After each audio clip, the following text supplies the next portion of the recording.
Hold up, I ain't trying to stump, man, but the Yeezys jumped over the jump, man. I be in and out of arenas like I'm Scottie Pippen.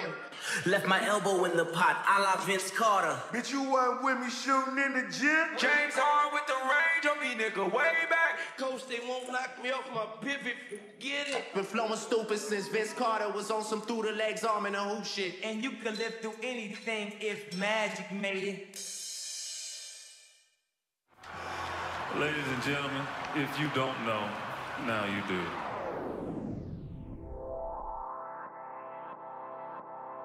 Yes, sir. We are back. Round of applause for yourselves. We got a few things on the docket for today. The Hornets coach looking stressed out. Nowadays, it's hard to rebuild with some of these younger teams because they don't want to play any defense. We'll take a look at what's going on in Charlotte. And MVP talks are heating up, but Jason Tatum is getting lower and lower on that ballot. We'll take a look at Jason Tatum and how he still sits way far ahead of the rest of his class. And we'll take a look at the post-trade deadline rumors of the Warriors chasing LeBron.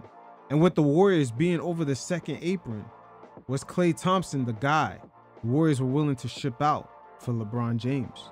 And finally, we'll take a look at some of the NBA hierarchy conundrums. With NBA franchises getting a bulk of their revenue based off of their star players, it creates a conundrum of who has the most power. The lines are blurred between head coaches and even ownership. And when you add on top of that podcasting and players' ability to get their voice heard, new dynamics come into play.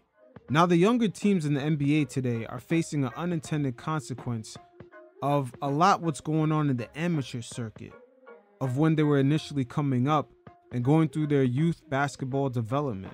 A lot of the hype and highlight culture of just the brands of some of these AAU teams, the Overtime Elite, the Ball is Life, the EYBL, and all the other media companies that came about out of this culture, is festering a characteristic on a lot of the players that are coming into the NBA today, and it's spilling over into the court, and it's affecting the level of competition.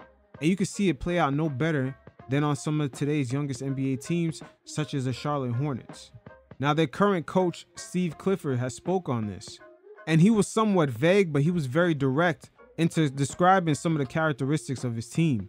But at the end of the day, he's describing a lot of characteristics that's going on around that hype/highlight reel culture that's festering in the amateur circuit. You guys check it out. Let's be honest. I mean, it's why I was brought here, and to this point I have failed pretty miserably, is we don't care enough about defense all the time. We're better than we were in some ways, but like we're what do they say? We're a sometimes team. Sometimes we run back, sometimes we don't. Sometimes we care about guarding the ball, sometimes we don't. When the ball starts going in the basket, a lot of times we don't care about defense anymore. You'll never win.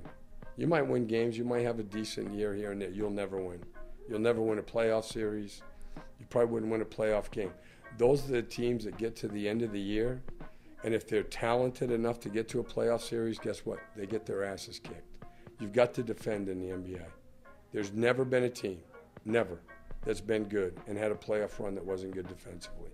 And it's just, that's fact. I mean, look at every single year. Now, there have been teams that struggled offensively, going all the way back, and were really good on defense at one.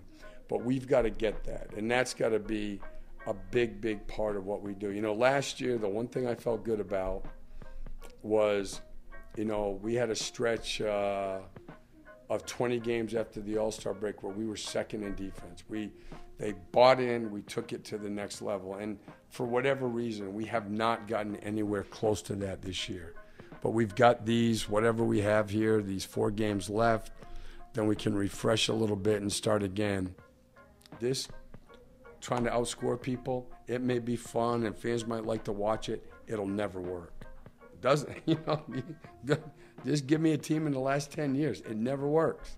Those are the teams that get to the playoffs and you say, oh, we got to make some adjustments. It's not going to work. If you're not playing playoff basketball all year, guess what? And it's 4 out of 7, it's too late. So we might as well learn that now, before they get older.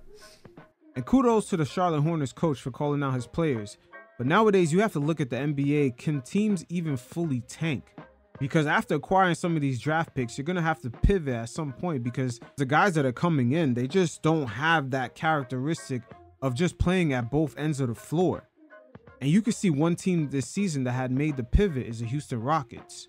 They pivoted off of that Jalen Green experience, just scoring a bunch of points and losing every game with no type of structure. He's definitely a product of what's festering down there in the amateur circuit among the youth leagues. That's why I say, can teams really fully commit to the tank year after year?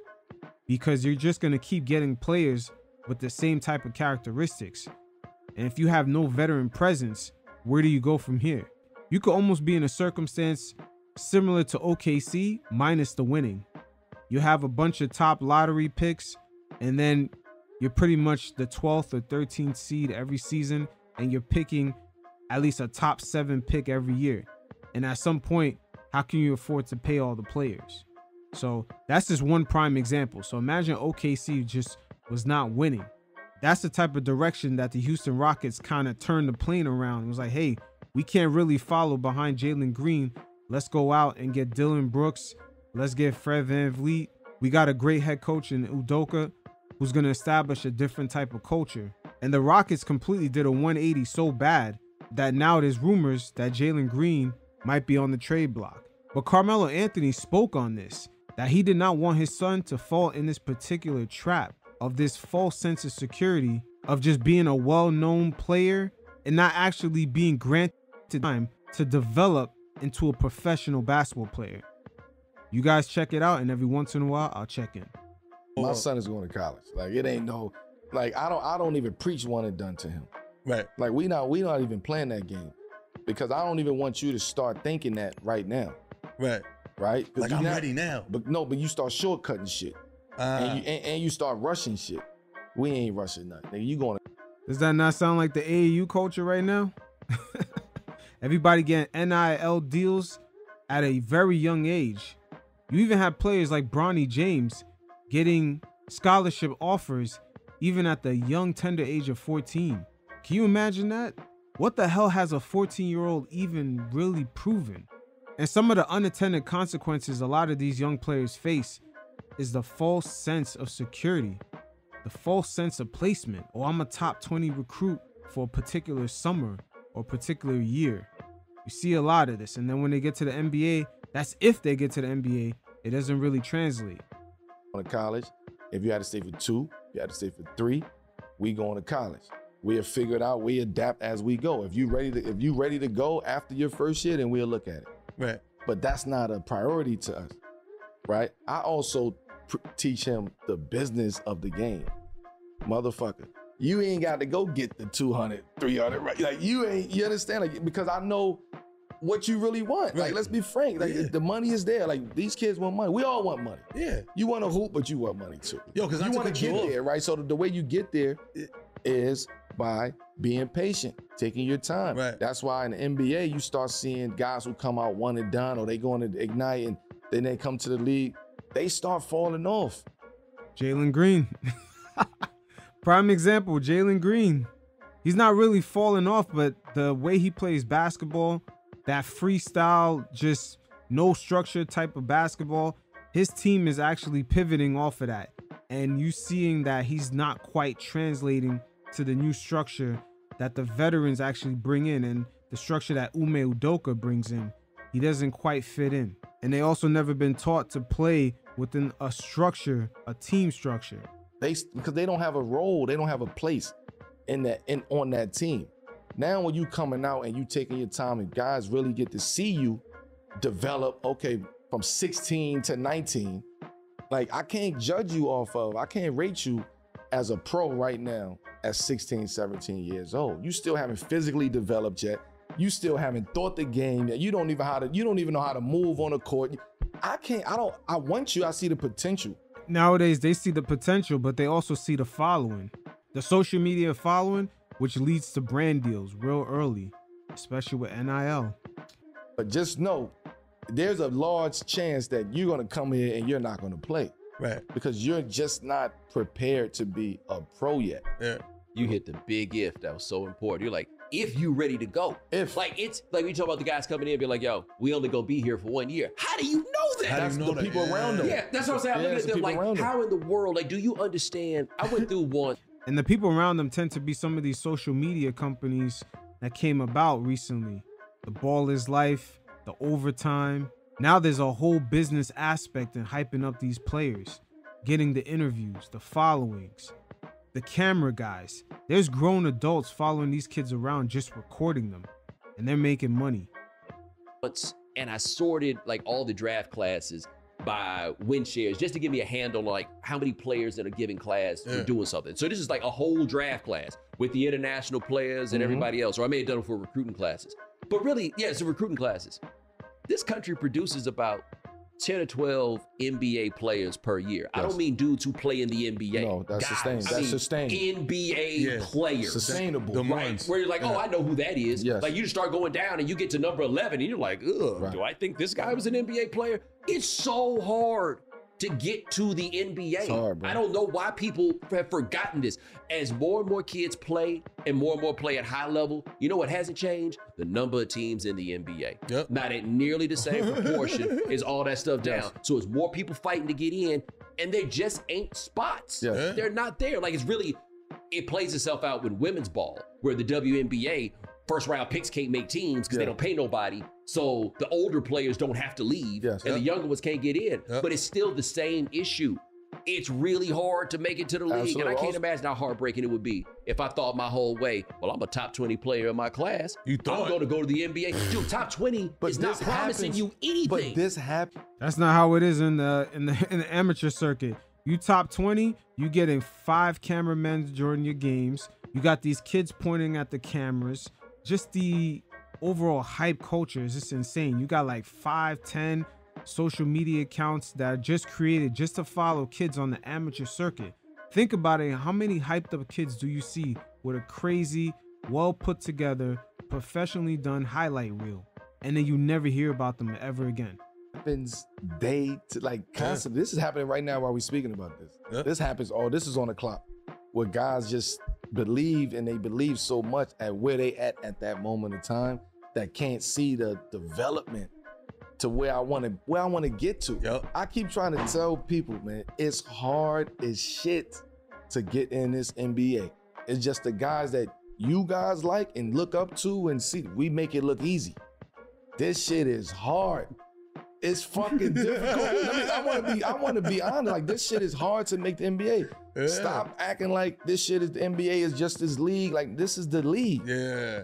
I feel bad for the young kids because a kid that's 9, 10 years old can't really tell. He just sees that usually if he works his way up in his particular maybe state or city, that he can get a couple of cameramen and he could be on someone else's highlight reel, dunking on them, etc. And sometimes it's just as easy as these kids dunking that they'll get a ton of highlights, a ton of hype, a ton of social media following. These type of things tend to get emphasized in the amateur circuits here in the United States. You even got players who have crazy athletic ability flying to different tournaments, playing on 2 or 3 different teams all in the same tournament. That's how crazy things got. Think about it. You got kids out here where they hype them up so much that they fly them out just for a few games, just to win a tournament. Young player psychology today coming up with the game. It's almost like they're interpreting the game as if it's something that gives them something back right away. It's almost like a reward system. And that's a bad way for them to get introduced to the game. Is that, hey, the game provides something to me. And you can see it play out no further than the guy who was ranked over LeBron at a point, Lenny Cook. Everybody don't make it. You got 450 guys in the NBA, man. That's a fact. And you got 60 every year that's coming in and out. Out of those 60, maybe 8 will play in the NBA. Maybe. And make noise. Not even make noise. Will be in a rotation. If 8, maybe 6 will be in a rotation. I think about the first NBA player I ever saw with my own eyes where we were like, oh, that guy's going to the NBA. 1994, and it was Steven Jackson. He was a sophomore in high school. Oh, right? Yeah, that's my guy. Oak Hill, baby. Stack, man. Captain Jack. He was actually one of the top performing guys in Kobe Bryant's All-American McDonald's game. He was like one of the guys that everybody had their eyes on. Not even Kobe, Steven Jackson. You realize all the things that Steven Jackson had to do to make it to the NBA, and all, by the way, including going to Oak Hill. And right? he wasn't even a star. Yeah, he was a great role player. Right. That had just a different tenacity. And wasn't he like the leading scorer in the McDonald's All-American game? Yep. Like all of those things. And of those in high school around the time, yeah, with Kobe Bryant, yep, Steven Jackson was the head honcho. But look when he got into the NBA. Imagine if he let all that hype build up in his head that I'm the #1 dog, and he got into the NBA and he became just a role player. But you see, he had his fundamental sound, and at the time he came up, there was no overtime elite. There was no ball is life.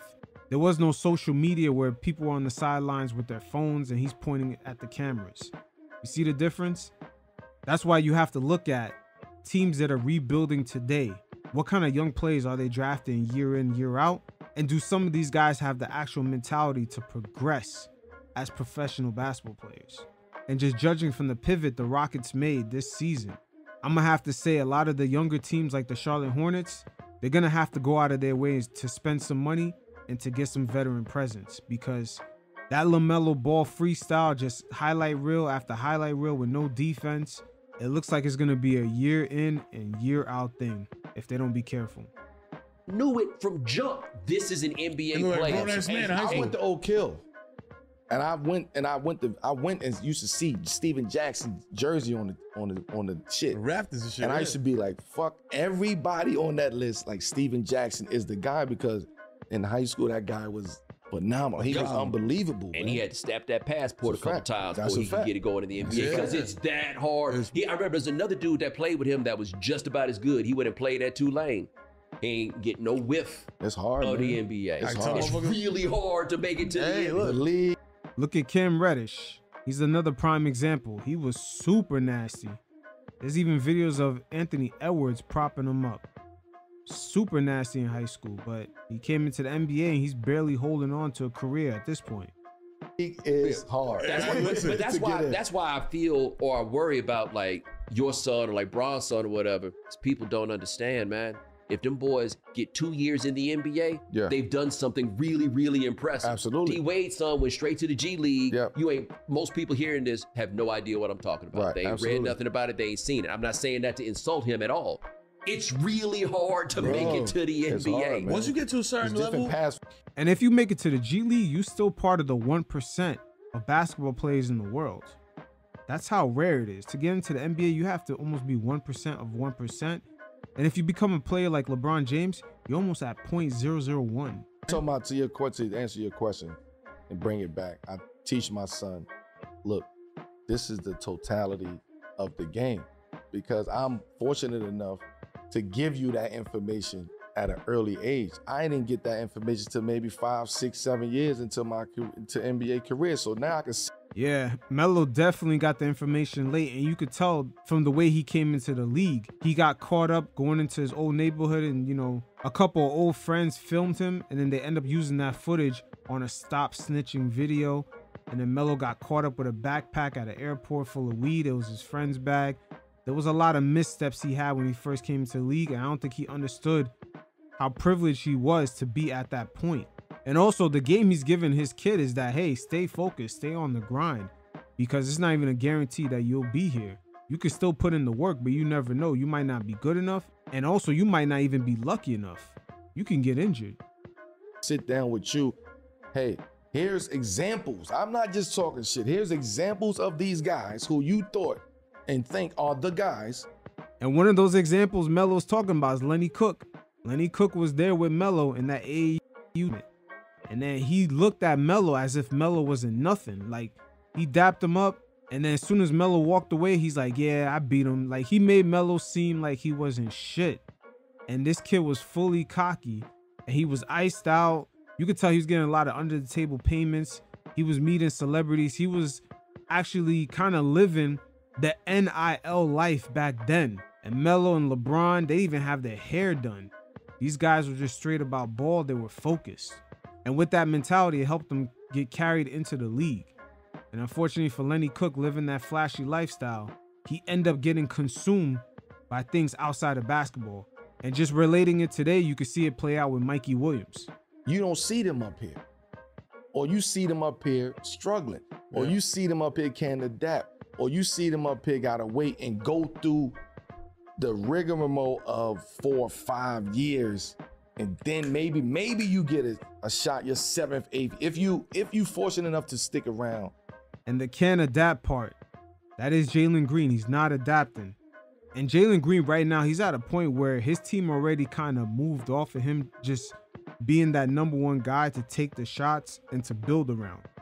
So just like that, they took away the ability for him to be that #1 guy. He more than likely will never ever get another chance in the NBA as being considered that franchise guy, whether on the Houston Rockets or once he gets traded outside of the team. He'll never be looked at as that player ever again. So his window to actually prove that he could be that guy was only a 2.5-year window. Once again, that rug could get pulled from underneath you just like that. That long. And you're only sticking around that long because in this league, there's a role that you have to play. You ain't coming here doing the same shit because you coming here to a team that already got those guys on there. Yeah. There's already a dude that's how do I adapt to doing what this guy needs me to do? Like, what is my role? And I think that's what this generation has a hard time to try to figure out stepping into it. They think they just coming in NBA like it's EYBL, like it's the circuit, and I'm gonna do me. And it's a rude awakening because your ass gonna be on the bench, your ass gonna be in the G League, and the G League is cool, but your ass gonna be in the G League. And now you gotta play with that's the mental part that you gotta play with. You gonna find out how much you love it. You gonna find. A lot of them don't love it. A lot of them, they got introduced to the sport, and the sport gave them something. It gave them clout. It gave them followers. I feel bad for these young kids nowadays, because the social media following, the likes, that is really important to them. And that reward system is really fucking with their heads when it comes to the game. It's almost like a young, talented kid, maybe 13, 14, 15 years old, comes into the amateur circuit with instant dopamine. You gotta add the social media aspect into it. It's instant dopamine. There's kids right now no one has ever heard. They're at a gym and they're pointing at the cameras. Every time they dunk, they get an N1, they get a layup, they got their celebrations down packed. There's too much shit going on outside of the game itself.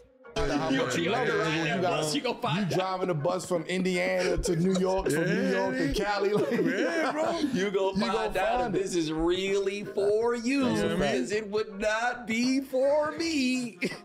So you heard it from Melo himself. He's trying to avoid the same outcomes for his son and give him an overall 3-dimensional perspective on what it really is to be a basketball player. Fuck the NBA. Just mastering his craft from his current age now into getting into next year and not focusing on, oh, when I go to college or when I get into this place, can I get an NIL deal? Like, there's too much outside noise with the brand new players coming in. And now it's safe to say most players that get drafted are NIL players. Their first NBA check may not be the largest check that they ever got in their lives. So for the Charlotte Hornets, they may want to take a page out of the Houston Rockets playbook and perhaps do a 180 and pick up some vets. Pick up some vets that fit around Brandon Miller and LaMelo Ball and who could also hold them responsible, and while also holding them to the accountability of their development from year in and year out. Because at this point, when you got veteran coaches like Steve Clifford just look defeated. Steve Clifford looks defeated trying to get his guys to play defense. So we'll see how this plays out. I mean, the NBA is full of all these guys that they play because we drafted them 6th, 7th, 8th, right? And we don't want to say, geez, we might have made a mistake. And then by the time they're 23, they're gone. And 2 more coaches got fired. That's just reality. So as we're midway through the season, and yet again, the Celtics are sitting in first place, looking like a top 2 finish in the Eastern Conference 2 years in a row, the question always gets asked, how come Jason Tatum is not considered an MVP candidate? And the answer is quite simple.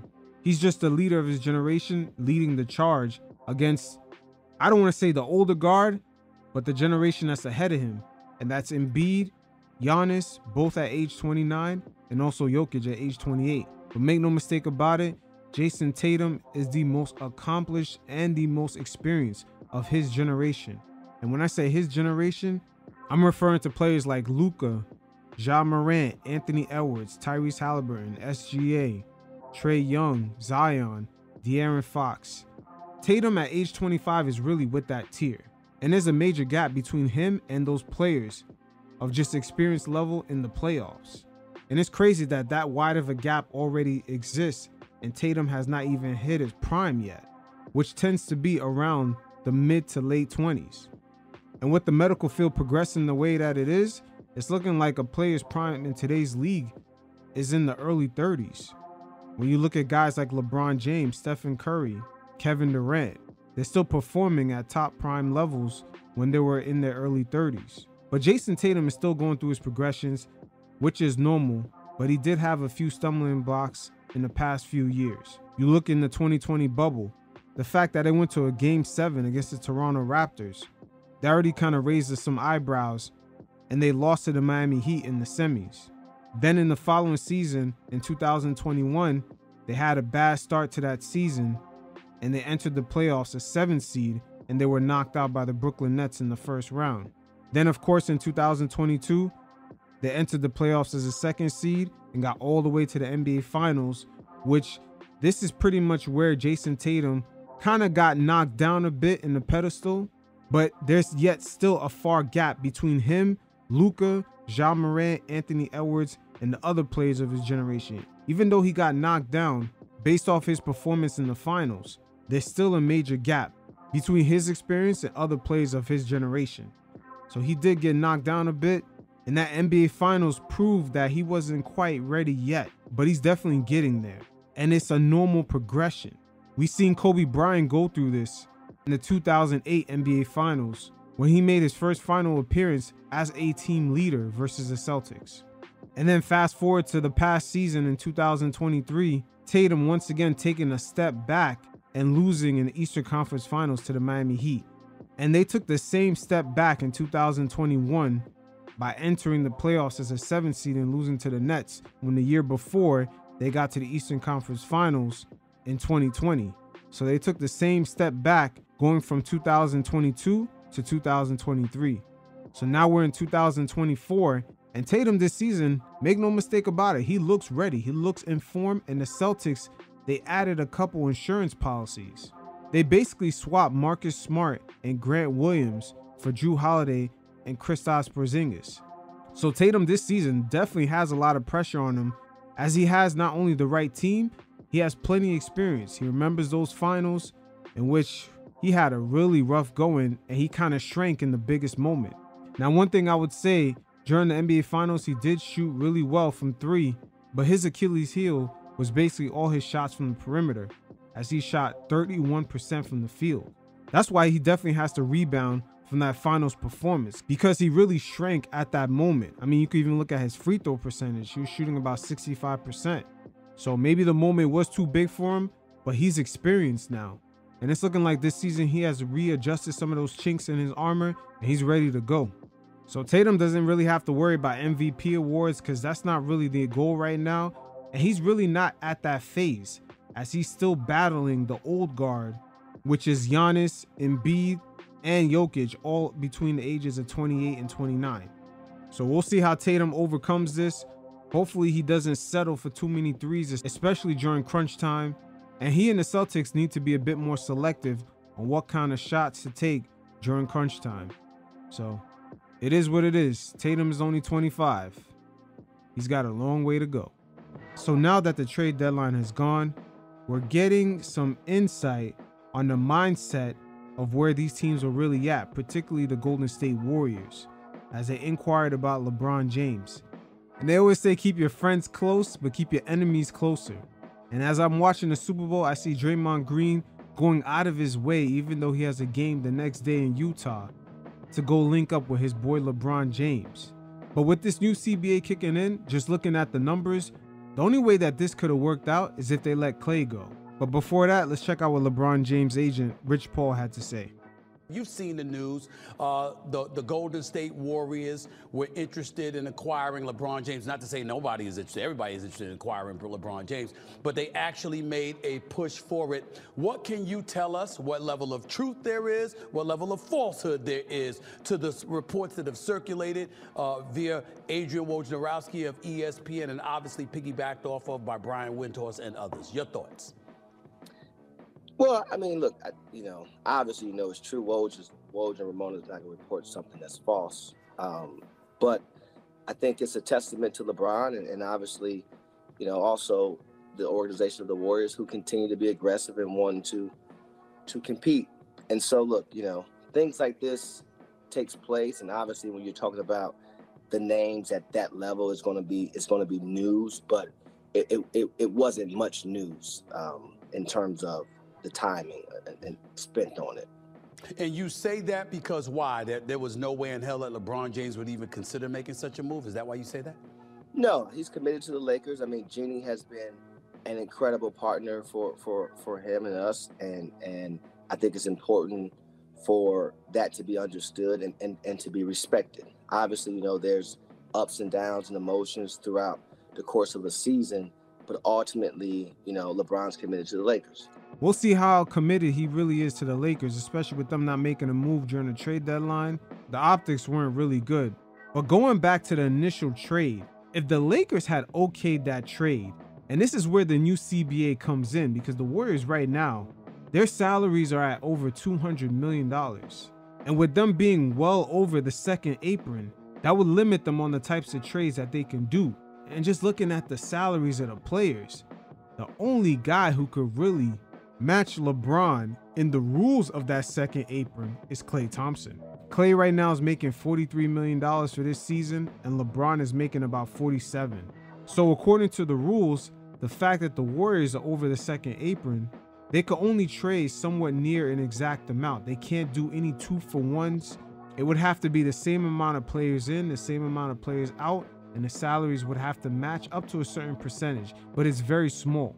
So just taking a step back, the fact that the Warriors are the one that initiated the conversation, and they're also the ones that are over the second apron. Klay Thompson and another role player were the only two guys that can really go to fit the trade to get LeBron James. And also keep in mind, the Warriors still have their own draft picks going all the way to 2029. So they have room to operate to get LeBron. They could literally just do a draft pick and Klay and get LeBron, because the salaries, once again, they kind of match up according to the second apron rules. So if you're making a trade, even though the Lakers are around that first apron, they're in a nice sweet spot where they're at right now. But the fact that they're making moves with a team like the Warriors that are over the second apron, as crazy as it sounds, Klay Thompson was really the only guy that could really fit and make that deal work. So it leaves us to wonder if the Warriors were really willing to sacrifice the Splash Brothers and give up Klay in order to keep that championship or being a potential championship threat going. Were they really willing to make that move? See, it's really the new CBA that kind of ties this all in together. You could kind of foresee what moves they could really make because of the Warriors being limited. But this also poses another question for Laker fans. How long is that franchise going to be hostage to this whole LeBron James experience? They had a chance to dump an aging player to get Klay on an expiring and also to obtain draft picks while they still have Anthony Davis and others. And going back to what Rich Paul says, we're partners. And you say that because why? That there was no way in hell that LeBron James would even consider making such a move? Is that why you say that? No, he's committed to the Lakers. I mean, Jeannie has been an incredible partner for him and us, and I think it's important for that to be understood and to be respected. Unfortunately for the LeBron James camp, they got to understand, Laker fans, their main partner is championships. And that's a standard that's been set by Dr. Buss, and that's pretty much the Lakers code. It's similar to the Yankees. LeBron James is not larger than the Lakers logo. And at some point, Jeannie Buss can't let him and his camp of Clutch Sports pretty much hold that Laker brand hostage because they may feel that they really need stars. Rebuilding is part of the process. And at some point, it's going to be on them to make the first move and not leave the move up to LeBron James, because this summer he could just walk away and the Lakers get nothing in return. So we'll see how this plays out. But once again, LeBron James, man, he follows rules. Keep your friends close, but keep your enemies closer. Because let's not forget, 2016, the Warriors was his #1 nemesis. Him and Draymond was trolling each other with the championship shirts. And now all of a sudden, this guy found his way in, getting Draymond to travel all the way out to Vegas. Even though it's not a crazy drive, it's probably Highway 15. You could get to Utah, but it's still a ways to travel. But the Warriors, in a way, they got a mole in their camp. They got a mole in their camp. Draymond is way too friendly with LeBron. He is way too friendly with LeBron. But hey, kudos to the Warriors, man. They understand that Stephen Curry and just the level he's playing at is a once-in-a-lifetime thing, and it's not really guaranteed for this franchise to ever have a chance to get to the NBA Finals. It could take 20, 30 years from now. Who knows? But they got to seize the moment. Now, the NBA, when it comes to team and organizational hierarchy, is at a very interesting point in time right now, because due to the circumstance of the league being star-driven, it kind of puts that hierarchy out of whack, and we don't really see this kind of play out at any other phase in life. Because in any society, when it comes to even government, school, corporations, your job, there is a hierarchy that's pretty much understood, and it usually keeps things running smoothly. But when it comes to a basketball player's life, from the time that they're in school or going through AAU camps or even going through college, the hierarchy is usually the coach being that leader. But as soon as they get into the NBA, all of a sudden there's a switch that happens, where all of a sudden, not only star players could put coaches in compromising positions, but even ownership, because a lot of the revenue is driven through the star player. Now, this season, we already seen a few conundrums play out with the Milwaukee Bucks trying to please Giannis into signing that extension, thus hiring a coach that he liked, and they ended up having to get rid of him, and also acquiring the services of Damian Lillard, a player that Giannis, well over the years, has made it loud and clear that this is someone that he wanted on his team. Now, as the Bucks right now go through a course correction and obtain the services of Doc Rivers, he made some initial comments about the difficulties of managing this team right before the All-Star break. Once again, the hierarchy of the NBA is producing quite a few conundrums, as when you add the tech aspect to it with podcasting, a lot of current as well as former players now have the medium to make comments, which it's already hard enough for Doc Rivers to kind of manage Giannis and Damian Lillard, who at a point already make $50 million a year. So just getting them to buy in from that power dynamic is already hard enough. But when you add on top of that the criticism that comes from other mediums, like the way JJ Redick went on his rant about Doc Rivers, it doesn't help him to get guys to buy in. But first, let's check out some of the comments Doc Rivers had about joining the Bucks mid-season. Taking a job when you're about to go on the toughest road trip of the season is not the smartest decision. I even told them that, can we wait till All-Star break? You know, it would have been a lot nicer. So that, in that way, it's been harder. I mean, the fact, I've been in Milwaukee 4 days. You know, I've had the job for 3 weeks. So it's been difficult. It's been probably more difficult than I thought. Now, keep in mind, Doc Rivers has been consulting for the Bucks since December. So him joining the Bucks mid-season, the plan was pretty much already in. So I don't understand why all of a sudden it's a shock to him that he's taking over this team mid-season. But it is a difficult job. And once again, the hierarchy also comes into play, because we truly don't know how Giannis feels about it. And now we're going to add on to the fact that former players who used to play for Doc are starting to call him out on it. Check out what JJ Redick had to say. Conference. Side note real quick, no one's going to react to Doc's audio there. We've been here 7 minutes since we showed that audio. Nobody's going to react to Doc's audio? Do you want me to get it repeated for you? We don't have to repeat it. I can repeat it. I've seen the trend now. I've seen the trend for years. What's the trend? The trend is always making excuses. Doc, we get it. Taking over a team in the middle of the season is hard. It's hard. We get it. Just like getting traded in the middle of the season is hard for a player. We get it. But it's always an excuse. It's always throwing your team under the bus. They lose to Memphis. Oh, it's his players' fault. Memphis was playing G League guys and two-way guys. And then you look at his quotes over the weekend. Now he wants to take credit for the James Harden trade to the Clippers working out. He wants credit for that. There's never accountability with that guy. Well, There's never accountability. Well, let me say. Yo, JJ Redick letting them know. But once again, Doc Rivers does have a tall task ahead of him. But comments like this is not helping at all. But the hierarchy in the league is definitely in question. And the way the league is structured business-wise, everything has to go through Giannis. So for the star player to see the coach that he wanted get fired while they were trying to figure things out with a second place record, it just didn't really make any sense. So Doc Rivers does have a road ahead of him to get him to buy in, especially for that switch defense that they're trying to implement. But another scenario like this played out with Mikal Bridges hopping on Jalen Brunson and Josh Hart's podcast, in which he sat there while they pretty much clowned the Nets for not having a fan base and the Knicks being turned up in their own arena. And right now the Nets are trying to build around Mikal Bridges being their franchise guy, while at the same time they have an owner who's trying to profit off that team. He's complained about the Nets taking a lot of losses, especially during the pandemic, while paying high salaries for James Harden, Kevin Durant, and Kyrie Irving. They were over the cap, they were paying luxury tax, and at the same time they couldn't sell tickets. So that's one of the reasons why the Nets were not sellers during the trade deadline. They really have no incentive to tank, because if they continue to lose, that really benefits the Houston Rockets, who have their draft picks. But you guys check it out, as their star player, the guy that they're trying to build around, Mikal Bridges, sits there while Jalen Brunson and Josh Hart pretty much clown the Brooklyn Nets. And Mikal Bridges, even at a point, actually confirms the lack of support that the Nets have, and it's overall a bad look. Once again, Mikal Bridges right now is the face of that franchise.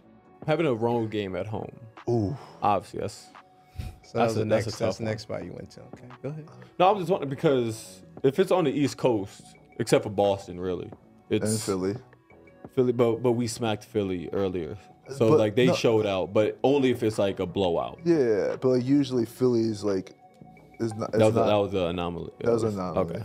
Okay. But I mean, Charlotte home game, Miami.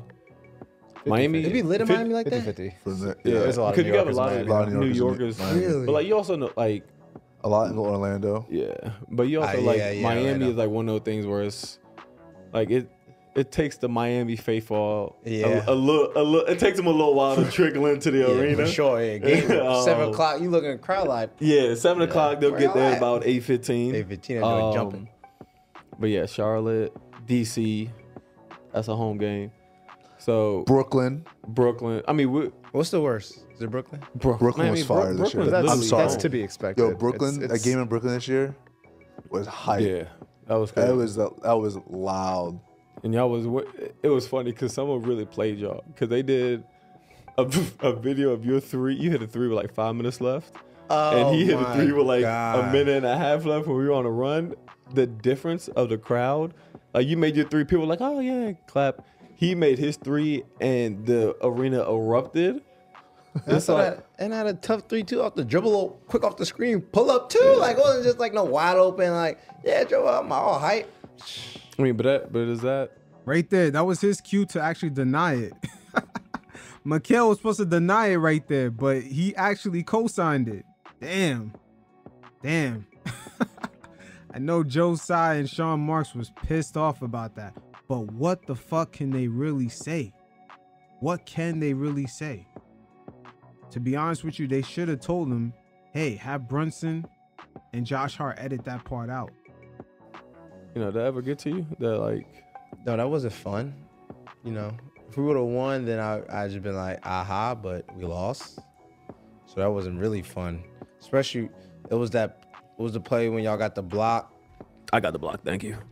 And then Julius got the dunk. That's when it really blew me. 100%. Because just the reaction off the block, it was crazy. Now this story right here, the reaction off the block, he should not have told this story, because it emphasized how much the Nets don't really have any supporters. Was it 2 blocks? Yeah, cause I blocked Dennis, and then OG blocked Cam, and then I saved it, threw it to him, bounced back. And that's when it was crazy, because it's like, ah. And I'm watching too, like I'm here, so I'm like, and we're home.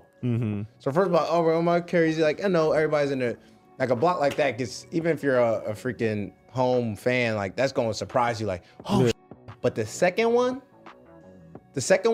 was like, give me that to the crowd energy. Like, I was like, and then the kick head to the dunk. I'm like, okay, bro. Now I feel like I'm in MSG. The dunk to the scream and all y'all hype yelling and all that stuff. I'm just like, here we go. Damn. Yo, for the crowd to be hyped, for the away team to block the shot, that's crazy. You already know how NYC is with the energy. It's unreal, but that crowd definitely was not feeling the Nets. That's the story Mikal should have kept to himself.